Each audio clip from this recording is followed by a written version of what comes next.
Hello, everybody, and welcome to another installment of Behind the Music. This is a series of videos where we highlight upcoming Victoria Symphony programs. And you'll notice we're all dressed up today. We're here in the corridor right above the stage of the Farquhar Auditorium at the University of Victoria. We've just done three educational concerts here today. So we've just played for about 2,000 kids.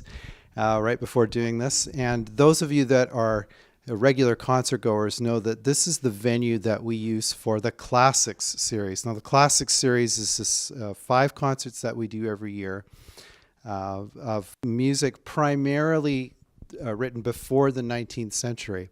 So this episode of Behind the Music, we're going to talk about the Classics concert coming up on March the 18th. That's Sunday, March the 18th at 2:30 p.m. here in the Farquhar Auditorium. And I'm calling this the double concert because there's doubles of everything. We have 2 composers. We have Mozart and Telemann. We have 2 Mozart symphonies, Mozart 5 and Mozart 29. We have 2 horn concertos by Telemann. And not only do we have 2 horn concertos, we have 2 double horn concertos because we have 2 horn players playing these concertos, and they're playing double horns. That's true.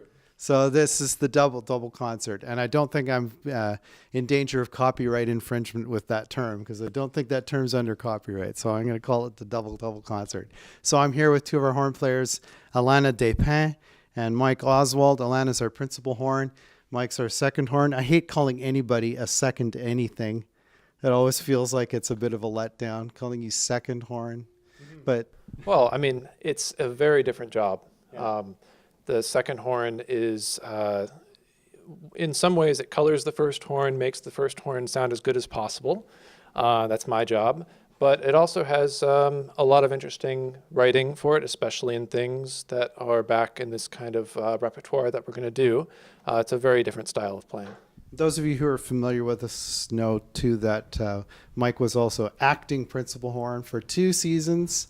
Because Alana had 2 very, very good reasons to take 2 seasons off. 2 very good reasons that are probably sitting at home waiting for mommy right now to come home. That's a really good question is when does a young mother find time to practice? First thing in the morning when the kids are most pleasant and after they go to bed.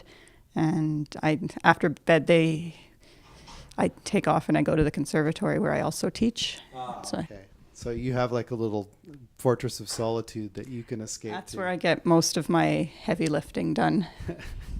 Now you've been practicing these concerti, there's 2 of them, right? That you've been practicing them at your place. Yeah, our first run through was at my house. And you have 2 dogs. We have 2 dogs, another part of the double theme, I guess. That's right. See, there's 2s. Alana's 2 kids, Mike has 2 dogs. Right.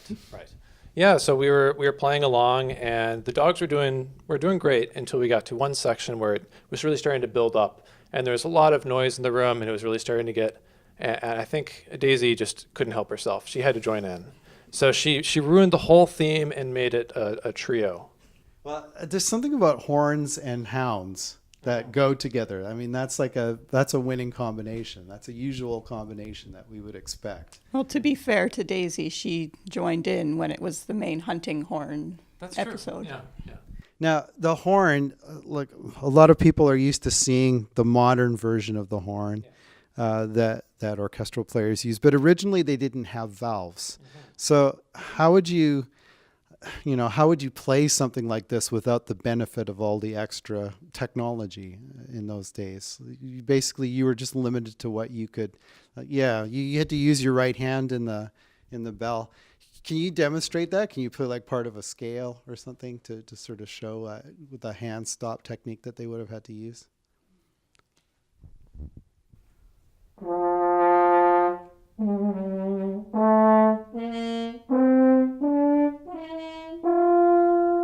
So yeah, to fill in all those notes, you sort of had to fake them with the right hand. And to this day, that's why horn players still, that the hand's still there, even though the valves came along and were invented, just so you can have the extra degree of control and that's a characteristic part of the sound. Absolutely, yeah. It really changes the timbre of the instrument. It helps it blend a bit more, and we use it a lot for intonation as well. Now, Telemann, Baroque composer, German composer, he was a contemporary Bach. In fact, the two of them actually applied for the same job in Leipzig. Okay. And the Bach was actually second choice. They wanted Telemann, and they got Bach instead. And some poor idiot ended up in history as being the guy who wrote in his memoirs that we got the wrong guy. And imagine having written that. But Telemann, great composer. What would these pieces have been like? Would these pieces have been written for court horn players, or would have been horn players connected to a particular orchestra he was working with? Well, there's a lot of these pieces written. One of the concertos we're doing is part of the Toffel Music collection of works. So, I mean, some of them were written for just kind of casual playing. Others were written for more ceremonial things. So when we were looking for concertos to play in this concert, we didn't really have two specific in mind. And one of the hardest tasks was to find parts that are in print that we can actually have here. You come across a lot of references of these double concertos in lists of works of Telemann, but to actually to track down the parts is difficult. And one of these is played, I've actually played in the past, and the other one I haven't, the D major one, and our librarian actually had to take a manuscript and make parts for the whole orchestra, including our solo parts. Wow. Oh, that's a lot of work. It was a lot of work, yeah. But we're grateful for him for doing that. It makes it possible for us to play this. Thank you, Chris. Thank you, Chris. Yeah, Chris Boucher, right? Is his last name? Yes. I'm gonna say we might have to edit that out. Here you go if we don't get the name right. Yeah. But okay, so the modern horns that you guys play on, they're actually two instruments in one, really, because you have two different columns of valves. Yeah. So the double horn is called that because it has two sets of tubes. So when you press down the thumb valve, it kind of changes your horn to be a shorter horn in a way. So you sort of have the benefit of a high instrument and a low instrument all built into one. Exactly. And modern technology is fantastic. Yeah. Yeah, I want to hear a little bit of this. So I'm going to be the key grip here. Sure. And put up a little bit of the D major. You're good.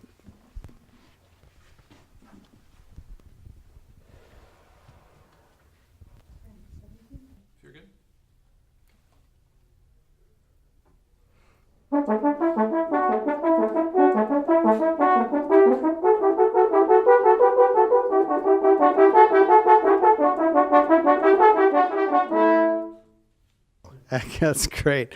Now, keep in mind, you guys have been playing all day too. So sure. I mean, we've had a long day with about 2,000 screaming kids in the hall. So that's fantastic.